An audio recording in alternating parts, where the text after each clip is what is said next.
ہمیں سب سے بڑی ضرورت رحمت کی ہے۔ ٹھاٹھے مارتا ہوا سمندر، پہاڑوں ایسی لہریں، ایسی ہستی جس کی رحمت ٹھاٹھے مارتے ہوئے سمندر کی طرح۔ اللہ کے ناموں میں سب سے پیارا نام رحمان ہے، اگرچہ قرآن میں کثرت سے آیا ہے اللہ۔ وہ کیوں؟ اہل عرب صرف اسی نام سے واقف تھے، اللہم اللہم دعائیں مانگا کرتے تھے۔ اور آپ کو معلوم ہے سورہ فرقان میں تو اعتراض بھی انہوں نے کیا، یہ رحمان کو کون ہے؟ ہم تو جانتے نہیں ہیں، یہ کہاں سے لے آئے ہوئے محمد تم رحمان صلی اللہ علیہ وسلم۔ لیکن آپ غور کریں تو سب سے پیارا نام رحمان ہے۔ دیکھیے رحمت سے یہ دو نام بنائے گئے، الرحمن الرحیم۔ 113 مرتبہ تو تمام سورتوں کے سے پہلے یہ آیت موجود ہے، الرحمن الرحیم، بسم اللہ الرحمن الرحیم۔ سورہ فاتحہ میں الحمدللہ رب العالمین الرحمن الرحیم۔ ان میں فرق کیا ہے؟ یہ جو فعلان کا وزن ہے، اس پر جو عربی میں لفظ آتے ہیں، اس میں کسی صفت کی ہیجانی کیفیت، طوفانی کیفیت، ٹھاٹھے مارتا ہوا سمندر، پہاڑوں ایسی لہریں، اسی سے غضبان بنا ہے، انتہائی غضبناک، بہت غصہ، اسی سے جوعان بنا ہے، بھوک سے مر رہا ہوں میں، انا جوعان، اسی سے عطشان بنا ہے، میں پیاسا مر رہا ہوں۔ اللہ کا لفظ، اللہ کا نام رحمان ظاہر کر رہا، اللہ کی رحمت ٹھاٹھے مارتے ہوئے سمندر کی طرح ہے۔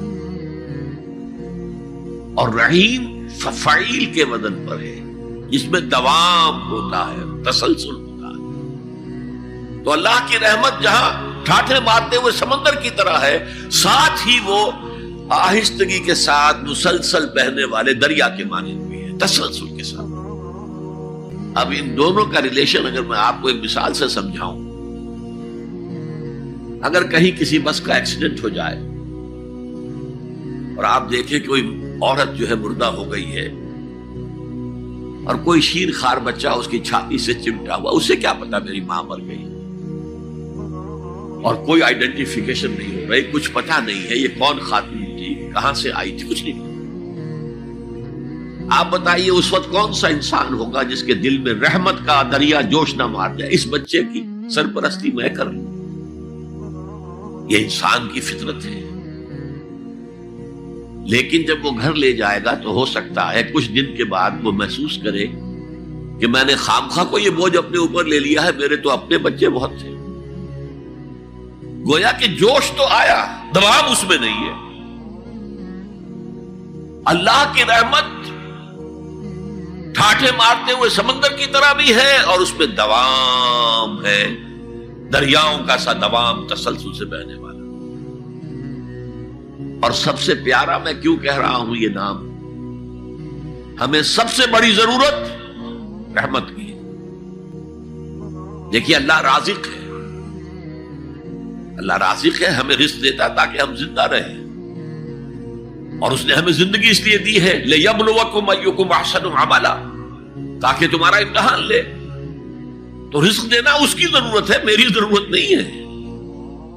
مجھے زندہ رکھنا چاہتا ہے تاکہ وہ امتحان میں دوں تو رزق دے گا مجھے۔ لیکن رحمت کون سی چیز ہے؟ میں حدیث آپ کو سناتا ہوں۔ ایک دفعہ آپ نے فرمایا کوئی انسان محض اپنے عمل کی بنیاد پر جنت میں داخل نہیں ہو سکے گا جب تک کہ رحمت خداوندی دستگیری نہ کرے۔ اسی صحابی رضی اللہ تعالی عنہ نے بڑی ہمت سے، جرأت سے، بلکہ ہم کہہ سکتے جسارت سے کام لیا کہ پوچھ لیا حضور کیا آپ بھی؟ فرمایا ہاں میں بھی، الا یتغمدنی ربی برحمتہ، میں بھی داخل نہیں ہو سکوں گا جنت میں جب تک کہ میرا رب مجھے ڈھانپ نہ لے اپنی رحمت سے۔ تو سب سے پیارا نام کون سا ہوا؟ الرحمن۔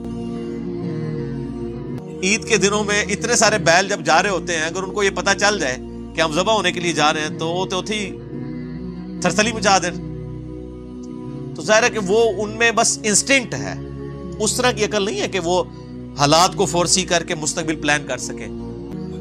الرحمن، رحمان یعنی ایسی ہستی جس کی رحمت ٹھاٹھے مارتے ہوئے سمندر کی تھی. اور مشرکین عرب اللہ تعالیٰ کے اس نام سے چڑھتے تھے، اسی لیے سورہ بنی اسرائیل میں بھی اور سورۃ الکہف میں اللہ تعالیٰ نے یعنی اس کے اوپر ایمفسائز کیا ہے کہ چاہے اللہ کہہ کے پکارو چاہے رحمان کہہ کے، یہ اللہ تعالیٰ کے نام ہے سارے. علم القرآن، اور اس کی رحمت کا سب سے بڑا ظہور یہ ہے کہ اس نے قرآن کا علم دیا ہے. خلق الانسان، انسان کو پیدا کیا ہے. علمہ البیان، اور انسان کو قوت گویائی سے نوازا ہے. یعنی یہ جو بولنے کی جو طاقت ہے، یہ ایک ایسی صلاحیت ہے جو اللہ تعالیٰ نے اور کسی مخلوق کو نہیں دی. اس اعتبار سے یعنی جانور جو ہے نا، وہ بھی اگر خطرے سے بچتے ہیں نا تو وہ یعنی اپنی انسٹنکٹ کی وجہ سے بچ رہے ہوتے ہیں. یہ نہیں ہے کہ ان کی عقل ہماری طرح کام کر رہی ہوتی ہے. ہم سے جب کوئی ڈسکشن کرتا ہے، ہم فزیکل فنومینا کو آبزرو کرتے ہیں تو اس سے باقاعدہ یعنی چیزیں ڈیٹیکٹ کر کے رزلٹ بھی نکال لیتے ہیں اور مستقبل کے لیے پلان بھی کر لیتے ہیں.